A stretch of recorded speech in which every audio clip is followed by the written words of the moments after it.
Magandang araw mga ka-Health Matters. Alam niyo po ba na isa sa pinaka-common na cancer sa mga bata dito sa Pilipinas ay acute lymphocytic leukemia or ALL. Parang isang silent enemy na dahan-dahang sumisira sa ating mga dugo, ng ating mga anak, mga kabataan na napaka-importante para sa kanilang paglaki at kalusugan. Pero huwag tayong matakot dahil today, i-demystify natin ang ALL. Ano po ba ito? Paano natin ito makikilala at anong mga world-class treatments na available po rito sa atin sa Baguio at dito mismo sa Philippines? Kasama natin ngayon ang ating kaibigan dito sa Health Matters, Dr. Sabrina Florendo Villanueva. Isa po siyang pediatric hematologist, oncologist at expert sa childhood cancers. Doc Sab, welcome to Health Matters. Salamat, doktor. Totoo, napakahalaga ng awareness sa sakit na ito dahil sa tamang kaalaman at sa tamang gamutan, maraming bata ang nailigtas. At dito sa Pilipinas, malayo na rin ang narating natin sa paggamot ng ALL or yung acute lymphocytic or lymphoblastic leukemia. May pag-asa, basta tuloy-tuloy ang suporta at gamutan. Doc Sab, tama ba na ang ALL ay isang leukemia na nagsisimula sa bone marrow kung saan nagkakaroon ng sobrang dami ng, sabi nga, immature white blood cells o tinatawag na lymphoblast? Tama, Doc, no? Kapag sobra ang lymphoblast or yung tinatawag naming abnormal cancer cells, nakikita ito under the microscope, nauubos ang space ng healthy blood cells, meaning may abnormal proliferation ng mga cancer cells, kaya nauubos yung healthy cells. Kaya yung mga bata, nagiging maputla, madaling magka-infection at laging may pasa or sugat na hindi nawawala. Pero may good news. Studies show na kapag maagang nadadiagnose at nasusunod ng treatment, tumataas ang survival rate. Dito sa Pilipinas, nasa 65% na ang 5-year survival rate ng pediatric ALL.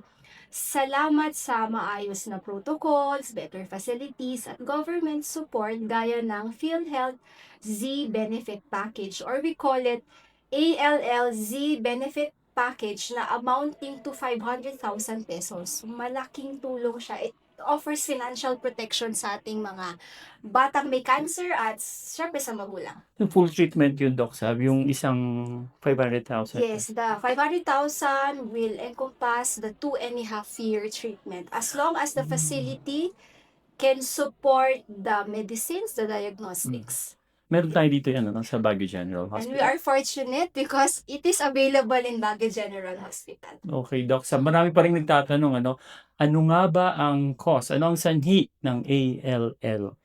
Sa karamihan, genetic mutations ang dahilan, parang random error sa paggawa ng mga cells.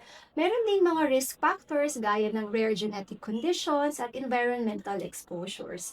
Pero sa atin, dito sa Pilipinas, malaking hamon yung late diagnosis. Kaya kapag natutunan ng mga pamilya at healthcare workers ang early signs, mas maaga nating nakahabol ang sakit at mas mataas ang survival rate. Kaya nga, for this month, sa Philippine Society of Pediatric Oncology, ang theme namin for September, which is Childhood Cancer Awareness Month, is Early Detection, Swift Cure. Okay, para malaman natin yung mga early detection yan, ano nga ba yung mga simptomas na dapat bantayan ng mga magulang? Mga common warning signs ay maputla at madaling mapagod ang mga bata. Yung anemia, madalas magkalagnat or infection. Halimbawa, naglalagnat, wala namang dahilan. Walang ibang kasama. Lagnat lang. Unexplained na pasa or bruises. Ang ibig sabihin po nito, lumalabas na lang ng kusa, hindi na to trauma. Saka, namamaga ang mga kulani, Oh, o swollen lymph nodes dito sa leeg, sa kilikili, sa singit, maaari ding lumalaki ang tiyan. Pwedeng symptom okay. ng leukemia ito. Bone pains or pananakit ng kasukasuan. Yung mga bata po, lalo na yung maliliit na bata, pagtatanungin natin sa history, sila po yung mga ayaw maglakad, laging nagpapabuhat. Konting lakad lang nasasaktan na. Pwedeng sign kasi ng bone pain yun. Or, bone pain sa gabi, nagigising sila kasi sobrang sakit ng likod, ng tuhod. Kaya, kapag nakita ang mga sintomas na ito, huwag ipagwalang bahala. agad magpatingin sa doktor. Sa ALL, early detection saves lives. So, Doc, sabi, no, kapag may suspicion ng ALL, tulad ng mga symptoms na nabanggit ninyo, paano ito na-diagnose at ano naman ang treatment na available dito sa BGHMC? Dito nagsisimula ang laban, Doc. Diagnosis ay ginagawa sa pamamagitan ng blood test or yung CBC with peripheral blood smear. At pag nakakitaan namin, syempre, for us doctors, it's always a careful history and thorough physical examination, tas magpapa-blood test tayo, especially if suspicious for leukemia. So sa blood test, basic CBC, makikita na namin na may abnormal cells doon, we usually request for a bone marrow biopsy. Yung paano po ginagawa yan, tutusukan po yung bulalo, yung buto sa likod, kukuha ng sample, dadalhin sa laboratory. Yun po yung bone marrow flow cytometry, which is available dito sa BGH. Outpatient? Outpatient or Outpatient. inpatient. Okay. Pagdating naman sa gamutan, ang pangunahing treatment ay chemotherapy na may 3 phases. Ganito po yun, sa leukemia, so ALL. Paano ba natin malalaman kung may AML? Yun yung bone marrow flow cytometry. Doon madidetermine meron ALL, may AML, may CML. Pero since ALL po ang ating discussion ngayon, si ALL, meron din po siyang letters kasi ang cancer po na blood cancer, wala siyang stages. It's only the type of leukemia. So if you are diagnosed with ALL, may may letra pa yan. May letter B, may letter T. For both ALLs na B or T, what we can offer here in the Philippines and in Baguio General is chemotherapy. May iba't ibang phases yun. Yun yung kasama na po sa 2.5 years. Yung unang 6 months, dun na po yung induction therapy na 4 to 6 weeks para alisin ang cancer cells at maabot ang remission. Kasama rin sa within that 6 months, yung consolidation or intensification na ilang buwan matinding chemotherapy para masiguradong wala nang natitirang cancer cells. So that's 6 months. Yung maintenance chemotherapy naman, ito yung halos 2 taon. Pwede na po itong outpatient basis. And if you will compare the 2 years versus the 6 months, yung 6 months intensive chemo, kasi tinatawag na natin kill all. Patayin natin lahat ng cancer cells. Tapos pag in remission ka na, you move on to the maintenance chemotherapy. Parang mild chemo lang po ito, pwede sa outpatient. Para hindi na nga bumalik si leukemia.